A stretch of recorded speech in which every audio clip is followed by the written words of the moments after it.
رسول اللہ صلی اللہ علیہ وسلم نے فرمایا کہ جو شخص جمعہ کے دن غسل جنابت کر کے نماز پڑھنے جائے تو گویا اس نے ایک اونٹ کی قربانی دی اگر اول وقت مسجد میں پہنچا، اور اگر بعد میں گیا تو گویا ایک گائے کی قربانی دی، اور جو تیسرے نمبر پر گیا تو گویا اس نے ایک سینگ والے میڑھے کی قربانی دی، اور جو کوئی چوتھے نمبر پر گیا تو اس نے گویا ایک مرغی کی قربانی دی، اور جو کوئی پانچویں نمبر پر گیا اس نے گویا انڈا اللہ کی راہ میں دیا۔ لیکن جب امام خطبے کے لیے جاتا ہے تو ملائکہ خطبہ سننے میں مشغول ہو جاتے ہیں۔ حضرت انس بن مالک روایت کرتے ہیں کہ رسول اللہ صلی اللہ علیہ وسلم نے فرمایا، ہر شخص کو چاہیے کہ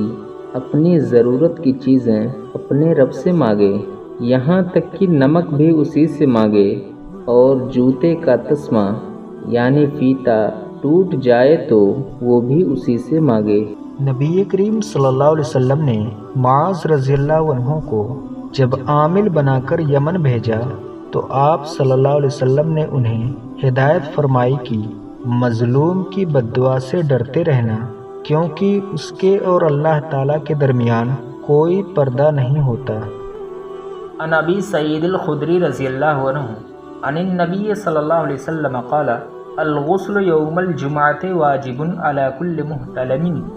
ابو سعید خدری رضی اللہ عنہ نے بیان کیا، ان سے نبی کریم صلی اللہ علیہ وسلم نے فرمایا کہ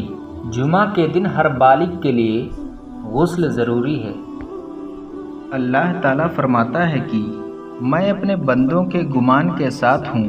اور جب بھی وہ مجھے یاد کرتا ہے تو میں اس کے ساتھ ہوں،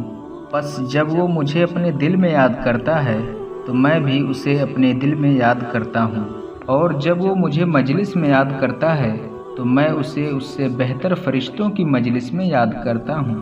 اور اگر وہ مجھ سے ایک بالشت قریب آتا ہے تو میں اس سے ایک ہاتھ قریب ہو جاتا ہوں، اور اگر وہ مجھ سے ایک ہاتھ قریب آ جاتا ہے تو میں اسے 2 ہاتھ قریب ہو جاتا ہوں، اور اگر وہ میری طرف چل کر آتا ہے تو میں اس کے پاس دوڑ کر آ جاتا ہوں۔ وَلَا تَقْرَبُوا الزِّنَا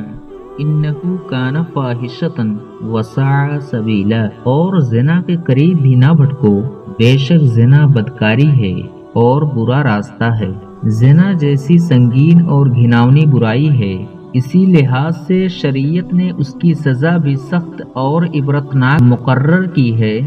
یعنی غیر شادی شدہ کے لیے 100 کوڑے اور شادی شدہ کے لیے رجم کی سزا رکھی ہے۔ یہ تو دنیا میں اس کی سزا ہے، آخرت میں اس کی سزا جہنم کا رسوا کن عذاب ہے، جیسا کہ معراج کے سفر میں رسول پاک صلی اللہ علیہ وسلم نے زنا کرنے والوں کو آگ کے کنویں میں دیکھا تھا۔